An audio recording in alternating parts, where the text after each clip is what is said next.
What's up, everybody? It's Matt with Civil Conversations, and today I thought it'd be really good to have a conversation with my son Micah.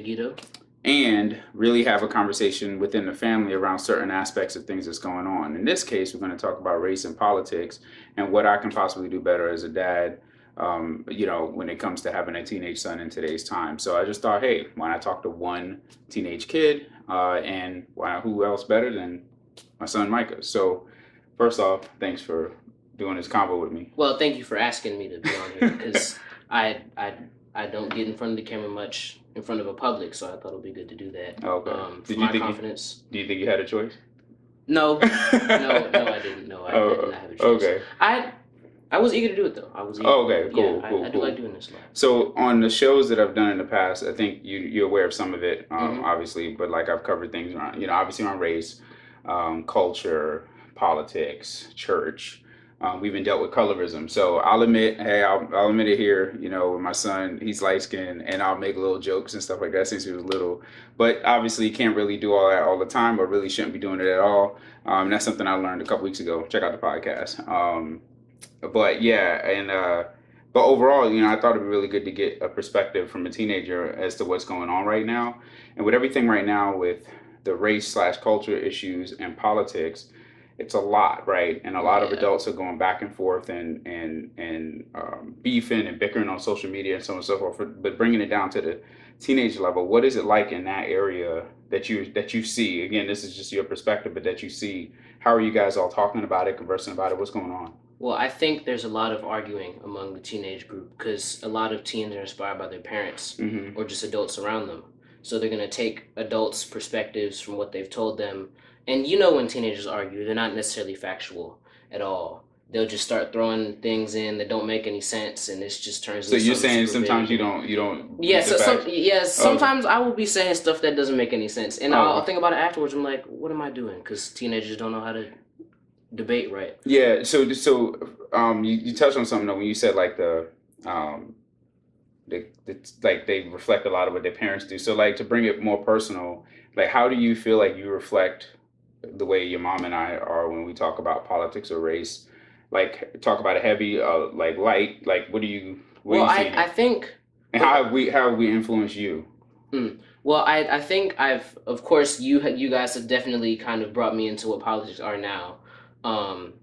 Whether it be presidential or local or racial or whatever is going on topics wise, I think you guys influenced me pretty heavily when it comes to some of the ideas I do have about certain places in politics. Whether I say something first and you're like, oh yeah, I agree with that, because it's just something that I picked up over the years. But then of course also kind of forming my own opinion because it's kind of good to get that from your own opinion. But you guys definitely did kind of influence me a lot into what I believe now politics-wise. Yeah, so for me and your mom, I think we were, like I grew up for the most part in a probably politically fluid household, but definitely having a lot of Christian church values. And obviously we're doing the same thing with you all, but I never really wanted to push a specific party. And I think part of that has to do with the timing. So, around 07, 08 timeframe is when I started kind of pulling away from picking a specific party. I leaned to historically, more conservative Republican side at one point, and then I've just kind of become more of, I guess, a neutral. I don't know. But for you guys, I never really wanted to, your mom and I never really wanted to push. But then the influence you're saying you have we still, like, it was more like a reactive thing. So when something comes up, you hear our perspective on it? Yeah. Okay. So like I'll just pick it up because I don't think y'all have ever really sat down and said, this is what I need you to be.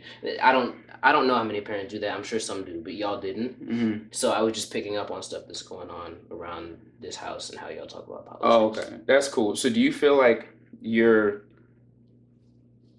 inadequately prepared? And I don't mind being like open and embarrassed on this video, but like from the perspective of you're about to be 16. In 2 years, you're going to be able to vote.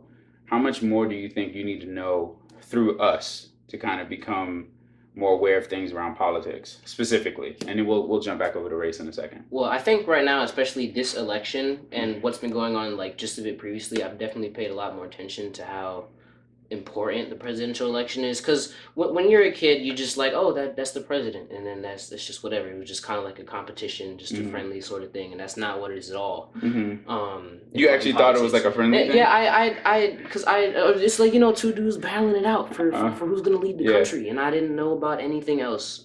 You were little. Do you remember the Obama-McCain election at all? Nope, you were too small. I don't remember that. I remember the Obama Romney election. Okay, yeah. So you were 7 going on 8. Yeah, you just about to turn 8. So you remember that one, and then of course you remember the Clinton-Trump election. Okay, cool. Yeah, definitely. All right. So with this one, you just want to be able to hear more from us about it. I think so, because just kind of gaining a knowledge of importance of what the president is and who our Congress is and who all parts of it are. I think just knowing how important that is, make sure I know what to choose, how I should choose it, when should I do this and that, and how does this go about. I think that's all something I do want to know, importance-wise. Yeah, I feel like, even what you just said, I do feel like we under talk about it. I like what you said earlier around,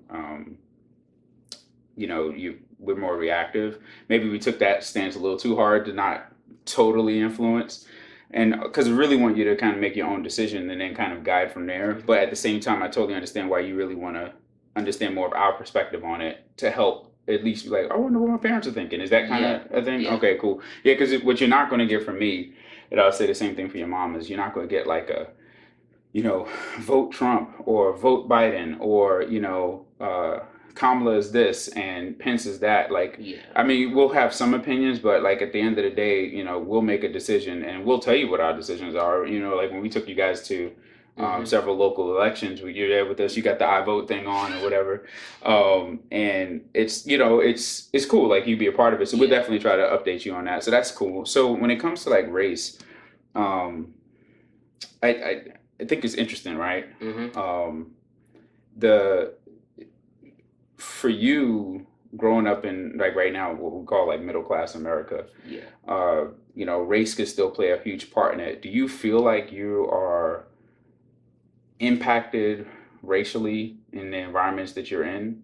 Like specifically, does it even bother you? I think there are certain instances where it can be, I guess there's an explicit separation, and like when someone verbally tells you this is this and that is that and I view whatever, and then there's just the small stuff like lunches. Sometimes the black people will separate this way, white people separate this way. No one said it had to be that way. That's just what it is. I think it's like, mind alike sort of thing at the same time, just being with someone who you relate to. So not like an issue, but more of just the way people relate with each other. Yeah. All right. So that's more of like a cultural thing, probably. Yeah. Right? It's more like, this is who I hang out with, so this is who I'm going to be with, because I can relate with them. I know who they are, and they're my buddies and all that. And then I think in other circumstances, when it's quote unquote explicit like racism wise, it's not like it's never, at least I've never for the most part experienced someone being derogatory or negative. It'll usually be positive, not necessarily positive, it'll be a joke or something we can all laugh at, because I honestly I like jokes at my own expense. I don't care what it's about. I like my light skin jokes, but I gotta cut back on the light skin jokes or whatever. But I mean, you so I like jokes at my own expense, so I think it's something cool to just laugh at. But then at the same time, it's like, well, this isn't necessarily what I would define as racist, but by definition it is racist, if you could say. Okay. So I guess some people take issue to it, some people don't. It's just preferences. Do you have an example? For an example, I know like I asked you that like on like out of nowhere. Well, no. For example, I went to wrestling practice, and after practice, a white guy asked for lotion, to me specifically. So then I'm like, no, I don't have lotion. And then he turns to the other black guy and says, hey, you got lotion? No. To the other black, hey, you got, no. And then they're like, aren't y'all the ones that got all the lotion? And I couldn't tell them no, because it's the truth. And then everyone said we was just out of lotion that day. I didn't bring any. I'm guessing the other guys didn't. It was just like, of course everyone in the room was laughing, but at the same time it's like, but that's more of like a stereotype that's semi-true. Like a lot. I mean, I wouldn't necessarily say that I walk around with like lotion. I do. Well, I have some in the car, don't I? I actually do. I keep lotion in the car. All right. So I guess I guess so. If it's some of the stereotype, we need to make sure we pack you some lotion when you guys start going back into school. So like, I see what you mean by that. But like, so just to kind of slide through, you're really big on, and we've had our conversations when it comes to the internet and all the different groups and all that stuff, right? And kids are highly opinionated, but you don't know enough, right? You're just collecting the media. Yeah. What is it like in that world where there's a lot going on where people are arguing their stance, right? Somebody gets killed, or a politician says a certain thing, or whatever. Like, what is it like out there? Is it pretty Well, aggressive? it's at this point it's no man's land. Like you could walk in and you may not have the opinion of anybody, and you're still getting shot down. Is a lot of conflicting, like I'm saying, the parents and then what they read on the social media and just what's Hmm. happening in general. They're all just throwing it in everywhere. They're like, hey, this is this and this is that. If someone says something they don't like, because adults have some restraint when it comes to what someone says they don't like. Not all What? adults. Not okay. Okay, but I see your point. Not all Like, of I them, see your but point. Yeah, adults yeah. are a little bit more mature in that area. You would hope, right? Yeah, hopefully. But teenagers are not more mature in that area. Right, So even me, sometimes when someone says something, I'm like, you're not supposed to say that, and then it just turns into something big. right. And of course, I'm working on that as like a maturity wise. If someone says something you don't agree with, just either talk to them nicely, don't get mad about it, Mm. or just don't say anything because they have their opinions, you have yours, and then that's just what it is. It's good you kind of touched that. Like, adults have some level of restraint, and teenagers don't. I think it's like we have to teach. We have to still teach, right? Because the example we set, because I was telling your mom the other day, we were talking about some subject. I can't remember what it was, but like we teach people, we teach our kids by like passively as well. So like Hmm. there's actions we may take, and we don't realize that they're picking up from us or Yeah. not or whatever. So hopefully the restraint that the parents are using also kind of falls off on the kids. But if not, then it Yeah. is what it is. So when it comes to like going forward, with all of this, like how can we be better to help you? Because like for me, like I'm doing civil conversations, right? This whole thing, right? Yeah. Is to help educate people who are at different people groups, socioeconomic levels, different professions, and so on and so forth, to get a better understanding of who they are. In this case, obviously, we're talking who each other are. I'm sorry. In this case, I'm talking to a teenager, Hmm. 15-year-old teenager. But the next generation needs help, right? Yes.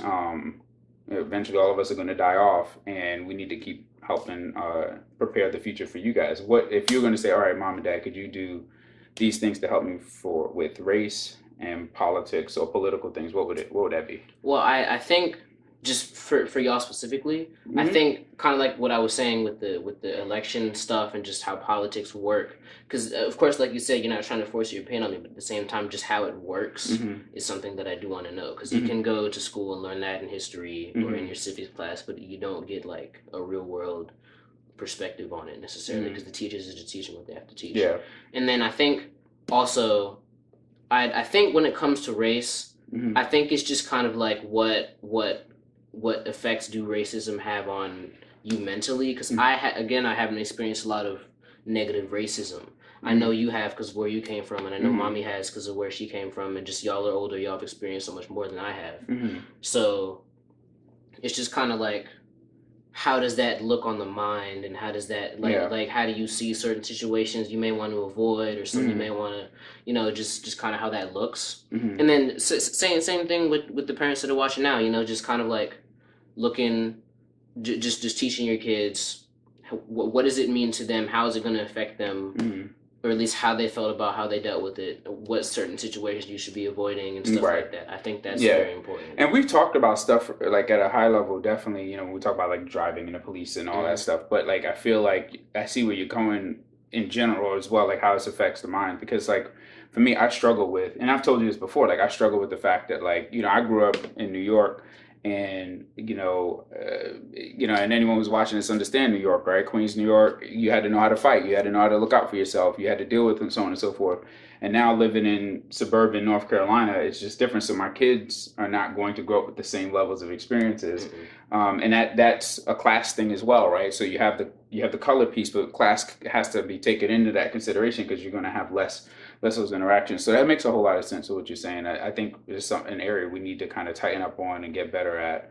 when it comes to, continuing to share more of the things that affected me. And I think, again, for me personally, it was more of like, I want to share, but also don't want to form your thinking. Yeah. Like, I don't want to make you feel like you walk out the door and everybody is an enemy, but I also want you to walk out the door and be smart and protect yourself, because at the end of the day, I feel like when you leave, you are still a black kid, or you will be eventually a black man, so on and so forth.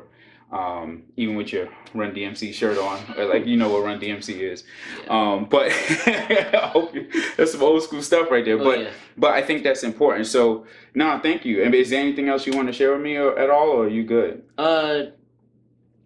I think just kind of what you were touching on previously and kind of what I was touching on, y'all always talk about, when you're driving, police stops you, make sure you got your license, registration, hands on the wheel, all that. I think especially just going farther than that is really important. Because even people like Ahmaud Arbery, I never considered the fact that I could just go out jogging and then that happens. Like that didn't cross my mind at all. Yeah. Now, of course, I'm thinking, okay, police stop me, I can do what I need to do. But then if I'm going out jogging, I can be safe. Especially living where I am now. You probably didn't think that way back where you grew up, but maybe you did. But we weren't really jogging in Brooklyn, but like, but yeah, go ahead. Yeah, just kind of like stuff that doesn't cross your mind. So I think just introducing all of that. Of course, don't scare your kids into not going outside. Don't have them all the way sitting in the corner thinking, oh, I can't even leave my house. I need to be up somewhere where I'm not going. It's a balance. It's balance between like fear and wisdom. Right. And I think that's tough. That's a tough balance. And we definitely want to teach you the wisdom without you being afraid to walk outside. This is not a bubble world. At least we don't want it to be. But I understand what you're saying. Like, again, with Arbery, that threw everybody off, right? Because that wasn't a police situation at all. Again, I know there's lots of arguments here and there, whose fault was what, and who, what was he actually doing, and everything like that. But the perception is another black man was killed at the hands of somebody who took something into their own hands and thought that this was the right thing to do. So that makes sense. So go beyond just the teaching of the behind the wheels, but just in general, just being black in America, or just being safe in America in general. Yeah. Which I think is super important as well. Okay. That makes a lot of sense. Well, thank you so much for joining me. Guys, thank you guys for joining this Civil Moment, Civil Conversations with Matt Aguito and Micah Aguito. And we'll catch up with you guys later. Peace. Hope y'all enjoyed it.